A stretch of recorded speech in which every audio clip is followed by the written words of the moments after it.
While Shane LaHue looks for some bait balls in these canals so you can catch them on a jerk bait, I wanted to talk about something we've heard Corey Johnston mention, heard Brock Mosley, Bill Lowe, and other anglers talking about the water getting right. I'm at the Dakota Lithium Screen of Knowledge, going into our deep dive app, and we have the whole St. Johns River, 110 miles worth of river in play. And I wanted to feature in on the tide function of this app. Tides are a big deal. If you're on a lake that doesn't change, a reservoir, something that's landlocked, that's not, or it's landlocked, it's not going to be affected by the coast and by the ocean tides.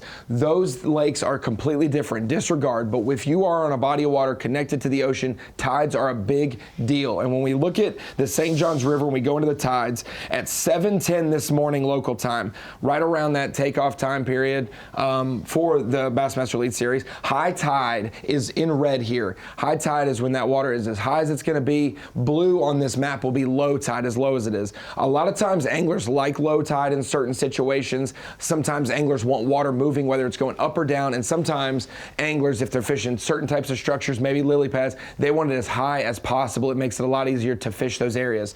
At 7:10, it was way north. Palaca's down here. It was way above Doctors Lake, almost to Jacksonville was where high tide is. Now let me go down the map just a little bit and start to pan this time. We get around 8 o'clock. It's still up there around Doctors Lake, not just south of Jacksonville. We get around 8:45, it's starting to head south a little bit more. We get around 10 o'clock and it's just north of where Bill Lowen's at. So in about an hour or so, that high tide is going to be just north of where Bill's at, and that should be a time period where maybe he gets to the sweet spots of his area. Then we look a little bit farther and it'll be in Palaca and on Bill Lowen's main creek at about 11 a.m. So still some more time for high tide. When we think about guys like Corey Johnston, who mentioned the high tide just south of there of Palaca, it's going to be around that 12:30, 12:45 time. And this is where the tide kind of starts to fizzle out. It doesn't really affect Lake George too much, and these anglers way down south of there. So Corey Johnston, some of these anglers that are in that Dunn's Creek region,